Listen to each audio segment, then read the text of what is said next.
Mercredi 21 juin, 9 h, dans le port de Morlaix, alors que certains s'apprêtent à célébrer la fête de la musique, c'est un drôle de ballet que les badauds, amis et autres journalistes assistent.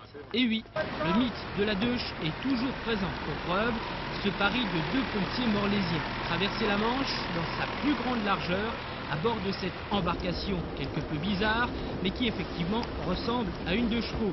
Idée folle, certes, mais les deux Bretons ont fait preuve d'ingéniosité et d'astuce. Le moteur développe 65 chevaux pour une cylindrée de 602 cm3.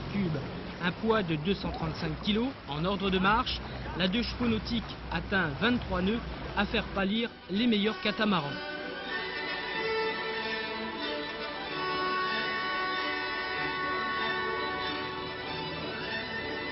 98 000 nautiques en 6 heures, tel était l'objectif, mais l'élément est resté maître. Après seulement 10 000 de course, le moteur a déjaugé plusieurs fois en raison du clapot. À cet instant, le doute s'installe. Qu'est-ce qui se passe? Il se passe qu'il y a de l'essence qui va conduire. Il y a trop de clapots?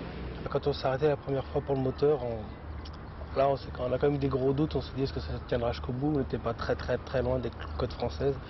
C'était un petit peu limite, mais non. Il fallait que ça aille jusqu'au bout.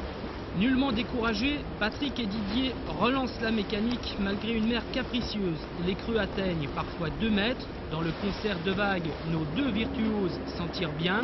La moyenne chute à 7 nœuds et contrairement à la logique, plus la vitesse est faible, plus la consommation est importante. Les 110 litres embarqués à bord des vedettes sont très vite consommés. L'idée d'atteindre Plymouth s'envole et à 17 000 des côtes anglaises, c'est la panne sèche. La mer était mauvaise, donc le bateau était beaucoup plus dur à tirer et il a consommé beaucoup plus que prévu. Les 20 heures de traversée constituent le temps de référence. La voie est tracée, mais nos deux Bretons ont juré de relever le défi pour une seconde manche.